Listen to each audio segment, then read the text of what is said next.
페르시아 유물 중에 각베라는 유물이 있습니다. 날개가 달린 사자 장식의 황금 뿔잔입니다. 악한 적을 쓰러뜨리는 용맹한 통치자와 동일시되는 사자 모양이 있고 페르시아 신화에 나오는 신성한 새인 시무르그의 날개를 붙여서 만든 잔입니다. 이것은 자신들의 왕이 탁월할 뿐만 아니라 신성하다는 것을 나타내는 유물이라고 합니다. 잔 밑부분에는 구멍이 뚫려 있어서 왕이 이 잔에 술이나 음료를 부으면 아래쪽에 난 구멍으로 백성이 받아 마셨는데 마신 자들은 자신도 왕처럼 신적인 능력이 생길 것이라고 믿었다고 합니다. 신이 아닌 사람을 통해서도 이런 신적인 능력이 부어질 수 있다는 것을 기대하며 살았던 페르시아의 백성들과 실제로 신이시고 동시에 사람이 되시면서까지 우리를 사랑하시고 그 능력을 채워주셔서 자신의 영광의 도구로 영광의 인생들로 삼기 원하시는 예수 그리스도를 따르는 우리들, 그 둘의 마음 자세를 비교해 보자 하니 신뢰와 믿음의 대상인 우리 하나님, 우리 예수 그리스도에 대한 우리들의 신앙이 어느 정도인지 우리가 오늘 말씀을 나누면서 다시 한번 고백해 보는 시간이 되었으면 좋겠습니다. 수많은 그리스도인들과 우리들이 어떤 신앙의 고백을 하며 살아가고 있는지 한번 생각해 보셨으면 좋겠습니다. 오늘 본문에서 예수님께서는 제자들과 함께 빌립보 가이사랴 근방에 있는 마을들로 행하셨습니다. 길에서 예수님은 제자들에게 질문을 하십니다. 사람들이 나를 보고 누구라고 하더냐? 제자들이 답합니다. 세례 요한이라고 하는 사람도 있고요. 어떤 사람들은 엘리야가 다시 살아났다고 말하기도 하고 또 어떤 사람들은 선지자, 유명한 선지자 중에 한 분이 살아난 것이라고 말하던데요. 예수님께서 다시 물음을 던지십니다. 그렇구나. 그러면 너희는 나를 누구라고 생각하느냐? 이게 오늘 본문의 내용입니다. 우리 여기에 지금 모여 계신 성도님들이 제가 참 공간 감각이라든지 수적 감각이 떨어져서 200분은 약간 모자라게 오신 것 같이 보이는데 저희가 200명이라고 치고요. 저희가 따르는 하나님은 예수 그리스도는 한 분이시지 않습니까? 한 분이신 예수님께서 이곳에 계신 200명의 성도님들께 동일한 방법과 동일한 역사로 동일한 열매로 나타나실까요? 아마 그렇지 않을 것입니다. 다른 사람과 나의 삶에서 역사하신 예수님의 역사가 다르다 하는 것을 각자 고백하고 계실 것입니다. 수많은 신앙 경험들을 볼 때 같은 한 예수님을 믿고 있지만 삶에서 나타나지는 역사는 매우 다릅니다. 인간이 경험하는 하나님의 역사는 두 가지 경우로 크게 생각해 볼 수가 있습니다. 첫 번째는 인간의 결심이나 믿음, 노력, 헌신, 수고, 사랑, 이러한 인간의 어떤 조건들과 무관하게 전적인 하나님의 뜻만으로 이루어지는 경우가 있습니다. 사람의 조건이 상관이 없습니다. 하나님께서 그 뜻을 따라 강권적으로 역사하시는 그런 역사를 우리는 보며 살 수 있습니다. 또 다른 한 가지 경우는 인간의 자유의지와 하나님의 뜻이 합하여서 역사되어지는 경우입니다. 그 사람의 기대하는 바, 그 사람의 소원하는 바, 그 사람의 구하는 바에 따라 예수님께서 하나님께서 역사해 주시는 것, 이렇게 두 가지로 볼 수 있는데 오늘은 하나님의 전적인 의지로만 이루어지는 일들을 제외하고 그 부분도 상당히 많기는 하지만 그 부분을 제외하고 하나님과 인간의 합작품으로 역사되어지는 것들에 대해서 살펴보겠습니다. 우리가 경험하는 신앙생활의 열매와 하나님의 역사의 차이가 무엇으로 말미암는지에 대해서 우리가 오늘 말씀을 통해 한번 생각해 보겠습니다. 동일한 한 예수님을 만났던 세 부류의 사람을 복음서에서 모셔 나와서 말씀을 드리겠습니다. 첫 번째는 누가복음 7장에 등장하는 로마 군대 백부장입니다. 이 백부장은 병들어 죽어가는 자신의 종을 치유해 주기 위해서 자신의 집을 향해서 오고 계신 예수님께 친구를 급히 보내어서 말씀을 전합니다. 그 전갈의 내용은 이렇습니다. 주님 수고하지 마십시오. 저는 주님을 내 집에까지 오시게 할 만한 자격이 없습니다. 그래서 감히 직접 나가 배울 생각조차도 못한 것입니다. 그저 그곳에서 말씀만 해주시면 병든 제 하인이 나을 것입니다. 제가 저의 종더러 이리 가라 하면 종이 주인의 말씀을 듣고 순종하는 것처럼 모든 질병의 근원도 이 세상의 주인이신 예수님께서 말씀하시면 순종하고 떠나갈 것인 줄 믿습니다. 백부장은 예수님을 어떤 분으로 바라보고 어떻게 고백하고 있습니까? 예수님을 이 모든 세상의 주인이신 주님으로 바라보았습니다. 그래서 모든 피조 세계는 병의 근원조차도 그 명령에는 순종할 수밖에 없다. 그분이 주인이시기 때문이다. 라고 백부장이 고백하고 있습니다. 예수님은 이 믿음의 고백에 대해서 어떻게 반응하셨습니까? 백부장의 믿음 그대로 직접 가시지 않고 계셨던 그 자리에서 저기 어딘가에 있는 하인을 낫게 해주셨습니다. 친구들이 백부장의 집으로 가보았더니 이미 그 하인이 나아 있었습니다. 어떻습니까? 백부장이 믿은 대로, 백부장이 믿음을 고백한 대로 되었습니까? 맞습니다. 놀라운 일이 일어났습니다. 예수님께서 직접 보시지도 않았습니다. 그 종, 환자의 상태, 무엇이 병의 근원인지, 어떤 이유로 이가 병에 걸렸는지 예수님께서 찾아가서 그의 상태를 바라보시지도 않았습니다. 만지시지도 않았습니다. 무언가를 바르신 것도 아닙니다. 안수기도 하시지도 않았습니다. 그냥 예수 그리스도라는 존재 자체로 병을 주관하신 것을 보여주셨습니다. 대단하시지요. 대단한 믿음 앞에서, 대단한 믿음의 고백 앞에서 대단한 역사를 행하시고 대단한 분이심을 스스로 증거하시고 대단한 영광을 받으셨습니다. 두 번째는 마가복음 5장 22절 이하에 등장하는 회당장 야이로입니다. 회당장 야이로는 죽어가는 자신의 딸을 위해 예수님의 발 아래 엎드려서 말씀을 드립니다. 내 어린 딸이 죽게 되었습니다. 예수님께서 저희 집에 직접 오셔서 내 아이에게 손을 얹고 안수기도 해주십시오. 제 아이를 살려주십시오. 이러한 야이로의 믿음을 보시고 예수님은 어떻게 하셨습니까?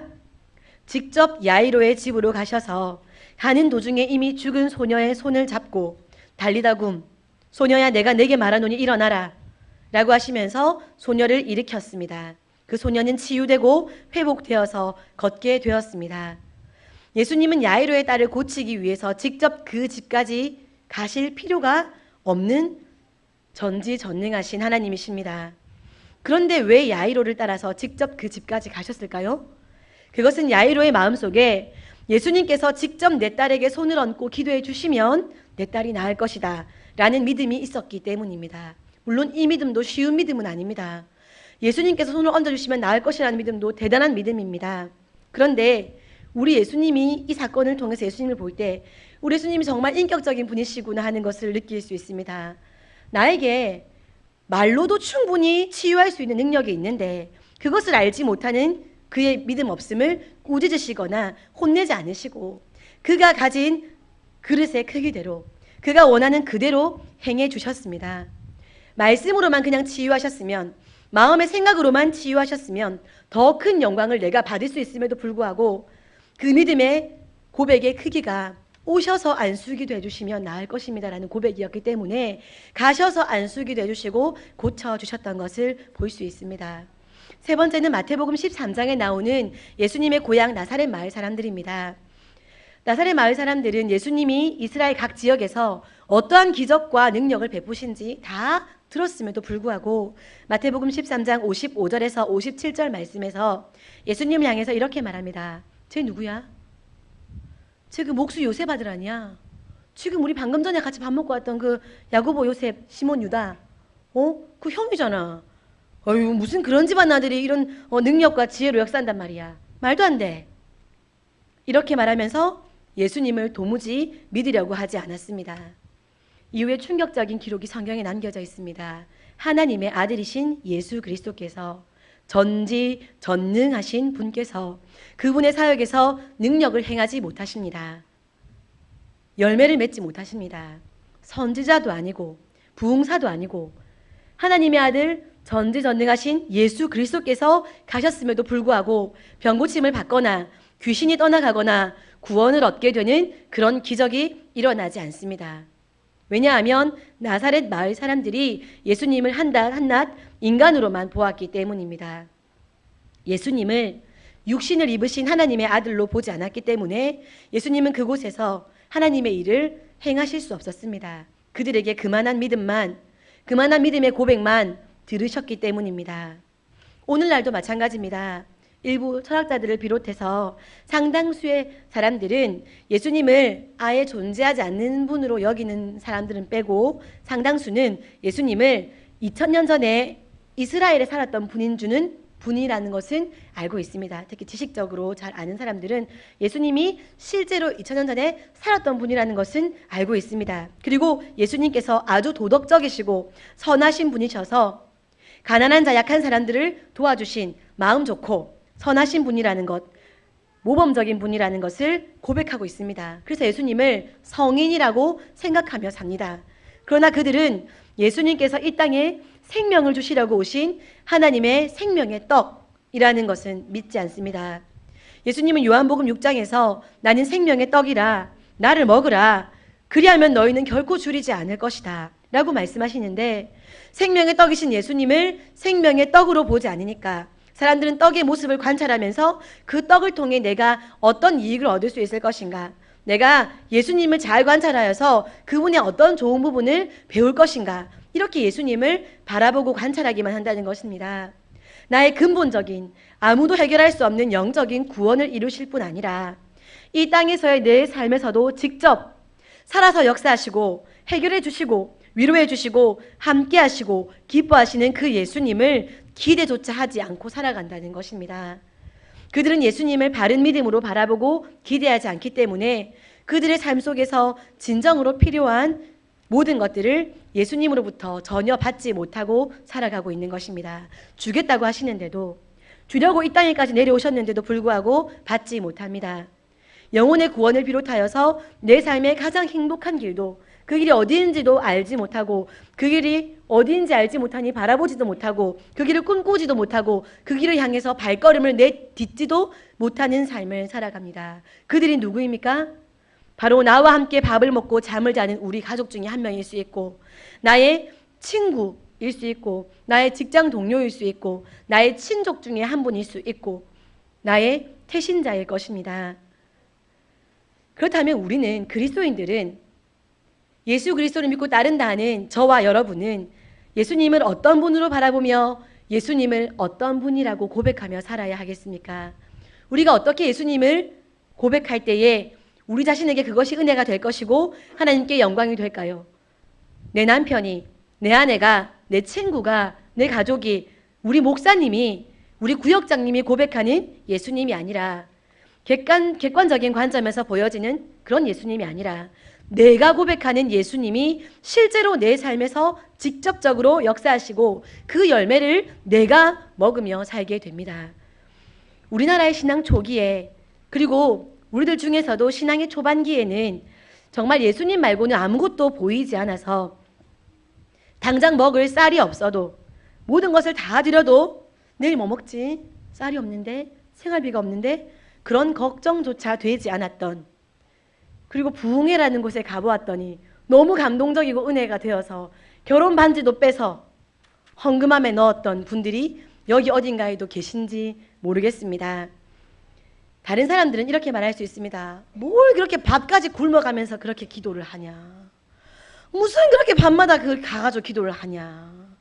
거리가 얼만데 무슨 애까지 들쳐고 가가지고 그 예배를 드리냐? 하나님은 신이라며 전지전능하시면 그분이 원하시면 해주겠지. 네가 뭐 꼭 그렇게까지 해야 되나? 라고 말할 수 있습니다.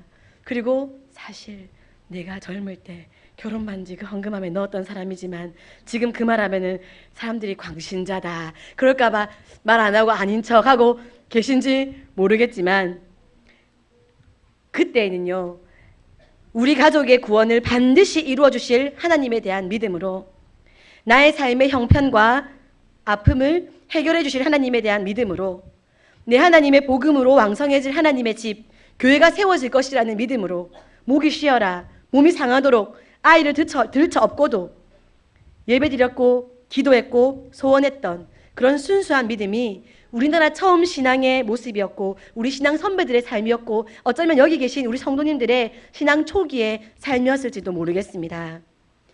하나님께서 이루신다는 것을 결코 의심하지 않았습니다. 내가 눈 뜨고 살아있을 때 보지 못한다 할지라도 내 하나님은 내가 지금 드리는 기도를 반드시 들어주실 거야라는 결코 의심 없는 믿음을 가지고 있었고 다른 사람들에게 손 벌리고 의지하는 것이 아니라 전적으로 하나님만 의지했던 그런 믿음, 그런 믿음의 모습이 이러한 행동을 보이게 했을 것입니다. 이제 그 기도대로 우리가 받아 누리고 있습니다. 믿음의 가정들이 정말로 세워졌습니다. 몇 대째 믿고 있는 믿음의 가정들이 수도 없이 많지 않습니까? 경제적인 부를 가지고 있습니다. 그때는 그렇게 못 먹고 살았는데 지금 우리는 떵떵거리며 잘 먹고 살고 있습니다. 건강하게 100세 시대를 살고 있습니다. 교회들이 골목마다 세워지고 복음 전파의 사명을 멋지게 감당하고 있습니다. 믿음의 기도대로 하나님은 역사해 주셨습니다.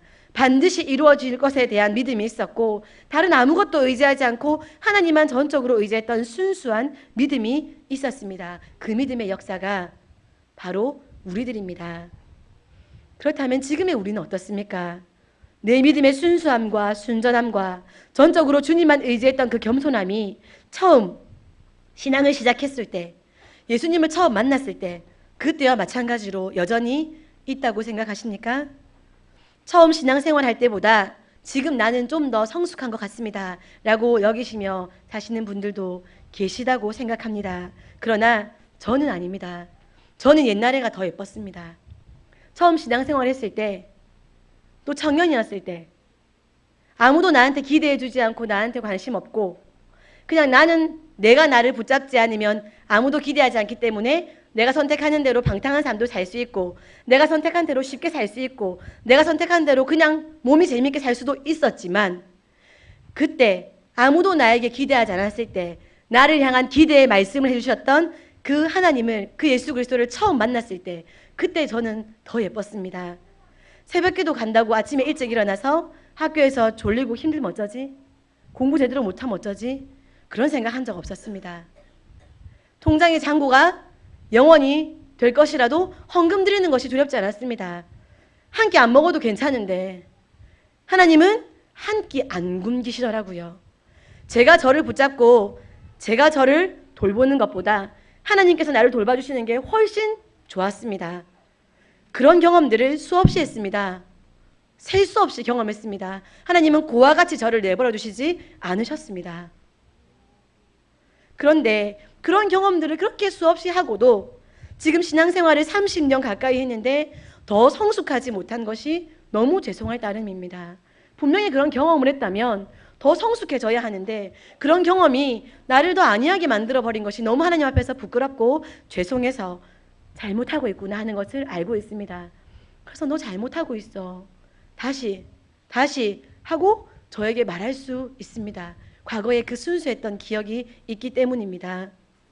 아이는 어릴수록 어머니는 못하는 일이 없는 능력자라고 생각합니다. 아버지는 세상 모든 사람과 싸워도 이길 수 있는 슈퍼히어로라고 생각합니다. 제 큰아이가 어릴 때의 일입니다. 제 등 뒤에서 엄마 몰래 뭘 이렇게 들키면 안 되는 행동을 했나 봅니다. 그런데 왠지 심상치 않은 기운이 느껴져서 제가 대희 뭐하니? 그랬더니 깜짝 놀라면서 엄마 어떻게 하셨어요? 엄마 안 본다고 생각했는데 어떻게 하셨어요? 하길래 제가 너무 귀여워서 대희야, 엄마 사실은 외계인이야. 엄마 여기 안에 눈 또 있어. 눈이 여기 안에 눈 숨겨두고 있어. 징그러울까 봐 머리카락 기르고 있는데 엄마 외계인이야. 엄마 외계인이었어 하고 진짜 믿더라고요. 얼마나 순수하고 얼마나 사랑스러웠는지 모릅니다. 그때 그래서 예수님께서 어린아이와 같은 믿음이 크다고 말씀하시는구나 라고 생각했습니다. 말도 안 되는 소리인데요. 엄마가 말하니까 진짜인 줄 알잖아요. 말도 안 되는 소리지 않습니까? 참 크면 그게 말도 안 되는 소리인 줄 아는데 어릴 때는 그게 말도 안 되는 소리라고 상상도 못합니다. 엄마가 말씀하시니까 우리 엄마 외계인인가 보다라고 생각하는 그 순수한 믿음. 어떻게 직접 가지도 않았는데 병자를 낫게 하실 수 있습니까? 말도 안 되지요. 그런데 그것을 믿었던 백부장의 믿음이 이 아이의 믿음과 같이 정말 순수한 믿음이지 않습니까? 우리 주님을 향한 우리의 믿음은 어떻습니까? 우리는 나의 주님을 누구라고 고백합니까? 어린아이가 자신의 생명을 맡겨도 지켜줄 수 있다고 믿는 부모님을 바라보는 것처럼 여전히 예수 그리스도께 전적으로 의지하면서 살아가고 있는지, 단 1%의 의심조차 없이 순수하게, 정결하게, 거룩하게 그분을 믿고 따르고 있는지, 학교 선배가 없으면 안 되고, 좋은 학교 가서 좋은 라인 안 잡으면 안 되고, 좋은 직장에서 상사에게 인정받지 않으면 안 되고, 그런 안 되고 이유 다 없고, 그냥 전적으로 예수님만 믿고 살면, 내가 술자리 안 가서 내 거룩함 지킨다고 술자리 안 가서 미움 받아도 예수님 있으면 아무 문제 없는데 하는 그 순수한 믿음이 처음 직장에 취직하셨을 때, 신앙을 가졌을 때 그때의 모습과 지금 여전히 그대로 남아있는지 우리 스스로 옆에 있는 내 남편을 판단해 보실 것이 아니라 우리 스스로 나 자신을 한번 돌아보셨으면 좋겠습니다. 말씀 마무리하겠습니다. 예수님께서 왜 사람들이 자신을 누구라고 하는지, 제자들이 자신을 누구라고 하는지 왜 예수님께서 물으셨을까요? 예수님이 우리처럼 호기심이 많고 궁금증이 많아서 사람들의 입을 통해서 칭찬 듣거나 인정받고 싶어서 물으셨지는 않았을 것입니다. 이 질문 이후에 예수님은 자신이 당할 순환과 십자가 사건, 부활에 대해서 예고하십니다. 자신이 곧 이 세상을 떠나셔서 아버지 하나님께로 가실 것을 알고 물으신 것입니다. 연세가 많이 드셔서 이제 이 땅에서 시간이 얼마 남지 않았다라고 생각하시는 부모님들은 자기 자녀에게 이렇게 말씀하십니다. 나중에 엄마 아빠 없어도 사이좋게 지내라. 명절 때 형이랑 누나랑 동생들 다 찾아보고 큰아버지 큰어머니한테 인사하러 가야 된다. 엄마 아빠 없다고 너희들끼리 명절 여행 가고 이렇게 하지 마라 라고 이야기하는 것과 약간 비슷한 느낌입니다. 나는 곧 이 세상에서 떠나갈 것인데 하나님 나라를 위해서 복음의 소식인 나를 전할 나의 제자들이 나를 제대로 알고 있는지, 제대로 나를 인식하고 살고 있는지, 고백하고 있는지, 얘들이 나를 제대로 잘 알아야 제대로 잘 살 것인데, 제대로 잘 살아야 제대로 잘 전할 수 있을 것인데, 그래야 하나님의 나라가 이 아이들을 통해서 왕성하게 세워질 텐데 하는 마음 때문에 질문을 하신 것입니다. 예수님을 경험했던 제자들이 예수님을 우리 예수님 좋은 분이셨어요. 먹을 것을 많이 주신 분이셨어요. 가난하고 병든 사람들을 사랑해 주셨어요. 병든 사람 고쳐주셨어요. 이 정도가 아니라 예수님은 그리스도십니다. 예수님은 구원자이십니다. 예수님은 하나님의 아들이십니다. 라는 고백을 할 때 예수님은 내가 이제 이 세상을 떠나도 괜찮겠다. 이 아이들에게 성령이 임하시고 감동하시면 이 아이들을 통해 하나님의 나라가 복음이 잘 전해질 수 있겠다. 바르게 전해질 수 있겠다. 라고 여기셨을 것입니다. 사랑하는 우리 새벽교회 성도님들에게서도 예수님께서 듣고 싶어 하시는 그 신앙의 고백이 있기를 바랍니다. 우리도 그러한 신앙의 고백으로 살고 그러한 신앙의 열매를, 그러한 신앙의 역사를 경험하며 사는 우리가 되었으면 좋겠습니다. 나의 본성적인 부족함을 뛰어넘어서 나에게 은혜와 능력을 채워주셔서 하나님의 뜻대로 이끌어 가시고 사용하실 수 있다는 믿음으로 고백하며 사시기를 소원합니다. 나는 믿음의 가정에서 태어나지 않았기 때문에, 나는 성품이 좋지 않기 때문에, 나는 머리가 나쁘기 때문에, 나는 말을 잘 못하기 때문에, 나는 기억력이 안 좋아서, 나는 제대로 된 교육을 받지 못했기 때문에, 나는 부모님으로부터 어릴 때부터 너무 안 좋은 영향을 많이 받았기 때문에, 나는 어릴 때부터 상처가 너무 많기 때문에 그래서 안 될까요? 그래서 우리는 복음을 입 밖으로 전하지 못하는 사람이 될까요? 너무 부끄러움을 많이 타서 복음을 전하지 못하는 사람이 될까요? 나의 한계는 당연한 것입니다. 나라는 사람이 언제 한번 괜찮은 적이 있었습니까? 나 참 괜찮은 사람이다라고 여겼던 적 있으십니까? 저는 아닙니다. 매일같이 부족함이 눈에 보입니다. 이거 챙기면 저거 놓치는 것이 저입니다. 매일 한 가지씩 이것도 못하고 저것도 못하고 더 성숙되지 못하고 더 약하고 더 너그럽지 못하고 더 사랑이 없고 더 자비롭지 못했고, 나의 모습을 보면서 나는 한 번도 내가 한계가 없다, 만족스럽다 했던 적이 없었습니다. 예수님이 그리스도이신 것이 내 인생의 가장 중요한 요소입니다. 그것만 감사할 조건입니다. 우리가 아무리 멋들어져도 우리에게서는 영혼을 구원할 만한 중요한 조건이 단 한 가지도 없다는 것을 고백하시고, 우리가 믿고 따르는 예수 그리스도, 그분이 내 인생의 주인이시자 이 모든 피조 세계의 주인이시고 내가 바라보고 기도하고 있는 나의 태신자, 우리 가족, 내 남편, 내 아내의 주인이시라는 것을 믿음으로 고백하는 우리가 되었으면 좋겠습니다. 한번 사는 인생 제대로 살려면 먼저 나 자신이 예수님을 바르게 고백하며 살아야 합니다. 하나님의 특별한 이유가 아니라면, 아까 앞서 말씀드렸지요. 신적인 영역, 신적인 역사를 제외하고라고 했는데, 그것이 아니라면 내가 고백하는 대로 예수님은 나에게 역사해 주십니다. 백부장에게, 야이로에게, 나사렛 사람들에게 그들이 고백한 대로 역사하셨던 것처럼 내가 고백한 대로 예수님께서는 역사해 주실 것입니다. 그래야 그 삶의 열매가 심판대 앞에서 판단을 받을 것입니다. 너 열매가 많이 맺혔구나. 하나님의 신적인 영역만 있다면 우리의 믿음의 고백은 필요가 없습니다. 네 고백 따위 필요 없다. 내가 다 하면 되니까. 그런데 그렇게 하시지 않는다는 것입니다. 심판대에서는 심판을 하신다고 하셨는데 그 심판은 신적 영역의 역사에 대한 심판이 아니라 나의 믿음의 고백에 대해 예수님께서 역사해 주셔서 생겨진 열매에 대한 심판이 있다는 것입니다. 너무너무 중요한 것은 나의 믿음의 고백으로 말미암은 나의 삶의 열매는 나만을 위한 역사가 아니라 나를 통해 또 다른 역사를 이루어낸다는 것까지 이어진다는 것이 너무나 중요합니다. 앞서 말씀드린 오늘의 세 예화 중에서 예수님을 몰랐던 사람도 놀랄 만한 가장 대단한 사건이 무엇입니까? 무엇이라고 생각하십니까? 백부장의 사건이라고 생각하실 것입니다. 가지도 않고 바라보지도 않고 고치시니까요. 놀라운 믿음의 백부장, 그의 믿음대로 말씀으로만 놀라운 역사를 이루신 예수님, 그 사건이 이 세 예화 중에서 예수님께 가장 큰 영광을 돌리게 한 사건이었습니다. 사랑하는 새벽교회 성도 여러분, 우리가 예수님을 어떻게 보고 어떻게 믿고 어떻게 고백하고 어떻게 살고 어떻게 따르느냐, 그것이 우리 예수님이 나를 통해 어떤 영광을 받으시게 되는가, 그것을 결정한다는 것을 아시기 바랍니다. 우리와 관계하는 사람들에게, 우리 태신자에게 내가 네 전도한다고 얼마나 기도했는 줄 아나? 내가 기도해가지고 네가 지금 우리 교회 오는 건 줄 알아라. 내가 기도했더니 그래 된 거다 지금. 내가 교회 헌금 좀 많이 드렸더니 교회에서 내가 안수집사 세워주더라. 헌금 좀 많이 했더니. 내가 그 교회에서 시간 좀 많이 들이고 헌신 좀 했더니 내 참 교회에서 내를 갖다 이렇게 인정해주더라. 하나님 내 복 주시더라. 해결해 주시더라. 돈 주시더라. 건강 주시더라. 그런 예수님을 고백하며 사신다면 그들은 뭐라고 하겠습니까? 절에 가나 교회 가나 똑같네. 부처나 예수나. 이렇게 말할 것입니다. 수고한 대로 받아 먹으면 절에 가서 만번 절하나 교회 와서 만번 기도하나 똑같지 라고 생각할 것입니다. 혹은 여기에다가 이렇게 인상을 그리시고 어두침침한 얼굴을 하시고 예수님은 행복을 주시는 분이다. 그러니까 교회 가봐라.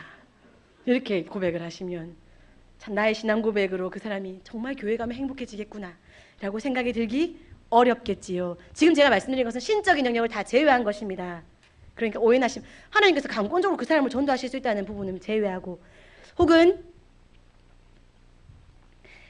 성경에서 예수님은 하나님의 아들인데 이 땅에 사람으로 오셨대. 그리고 십자가에서 죽으셨대. 그런데 3일 만에 살아나셨대. 이런 정보 전달이 한 영혼에게 자극이 되고 감동이 된다, 신적인 영역을 제외하고는 그런 감동으로 한 영혼이 구원받는 것은 쉽지 않을 것입니다. 설교 중에 예화를 많이 들지요, 설교자들이. 그때 여기저기서 들은 예화로 설교 전하는 것보다 어쩔 수 없이 그럴 때가 너무나 많은데요. 설교자가 직접 경험한 것으로 예화를 드릴 때 더 와닿더라 하는 이야기를 들었던 적이 있습니다. 마찬가지입니다. 우리가 뽀데이를 통해서 뽀데이를 진행하면서 전도를 위해 태신자를 만날 때 정보 전달이나 다른 이방 종교들처럼 내가 수고하고 그 열매를 먹는 것 같은 그런 이방 종교와 똑같이 우리 예수님을 전한다거나 나의 진심이 담긴 말이 아니라 그런 아주 형식적인 방법으로 태신자와 함께 시간을 보내시는 것보다 나의 신앙의 고백으로 태신자에게 나가시는 것이 훨씬 더 좋은 효과가 있을 것입니다. 예를 들어보겠습니다. 예를 들겠습니다. 내가 어릴 때 참 가난했잖아. 그래서 돈 벌고 돈 아끼고 돈 모으는데 거의 내 삶의 모든 관심을 내가 집중하고 살았는데 벌써 내 나이가 50이 됐더라. 우리 집에 가면 애들이 내가 돈 벌어오는 기계인 줄 안다. 그런데 우리 딸이 지 친구 따라 교회 가더니 내보고 뭐라냐면 아버지 덕분에 정말 편하게 행복하게 살아요. 아버지 너무 감사해요. 그런데 이제 아버지도 좀 편하게 사시면 좋겠어요. 저랑 같이 교회 가요. 어찌나 예쁘게 말하든지 내가 그래가지고 내 딸 때문에 내가 교회를 한번 나가봤거든. 그러고 지금 교회 간 지 한 3달 됐다 얘가 지금. 교회 가봤더니 좋더라. 그냥 뭔 마음이 좀 편하고 좋더라. 그거 갔더니 내가 언제 니 보고 딴 사람들 다 무슨 식품을 먹었더니 아주 그냥 밤에 잠이 안 오더라, 아주 힘이 나더라, 이런 얘기 많이 하지? 내 니 보고 그런 말 하는 적 있더나? 뭐 좋더라 말하는 적 있더나? 근데 얼마나 좋으면 지금 니한테 말하겠노? 니도 한번 교회 가자. 이렇게 얘기하면 나의 신앙 고백이지 않습니까? 예수님은 그리스도이시다, 3일 만에 부활하셨다, 이게 아닌데 내 신앙 고백으로 그냥 교회 갔더니 마음이 편안하고 좋더라, 사람들이 참 따뜻하더라, 내 신앙 고백으로 한 곳입니다. 교회라는 곳, 예수님 만났더니. 그렇게 다가가시는 것이 훨씬 내 가까운 지인들 전도하실 때 더 강력하게 역사가 되어질 것이라고 생각합니다. 우리 안에 예수님이 어떤 분인지에 대한 진심 어린 고백이 있을 때 예수님은 우리의 그 기대와 우리의 믿음대로 나의 삶에 역사해 주실 것입니다. 또한 그 역사는 나 하나 행복한 삶으로 끝나는 것이 아니라 하나님의 시선이 향하고 계신 그곳, 다른 한 영혼에게 하나님의 생명을 살리는 역사가 될 것입니다. 또한 나의 그 신앙의 고백과 신앙 삶이 내 하나님이 가장 큰 영광을 받으실 수 있는 역사가 될 수 있다는 것을 기대함으로 고백하시는 우리가 되었으면 좋겠습니다. 우리는 예수님을 누구라고 고백하며 삽니까? 우리의 고백이 아니라 나의 고백으로 예수님께 고백하는, 그 고백하는 삶의 고백대로 이루어지는 그것들을 경험하며 사는 우리가 되기를 소원합니다. 더 나아가서 나의 믿음의 고백이 다른 한 영혼을 살리는 생명의 길로 이끌어가는 능력 있는 고백이 되어지기를 소원합니다. 기도하겠습니다.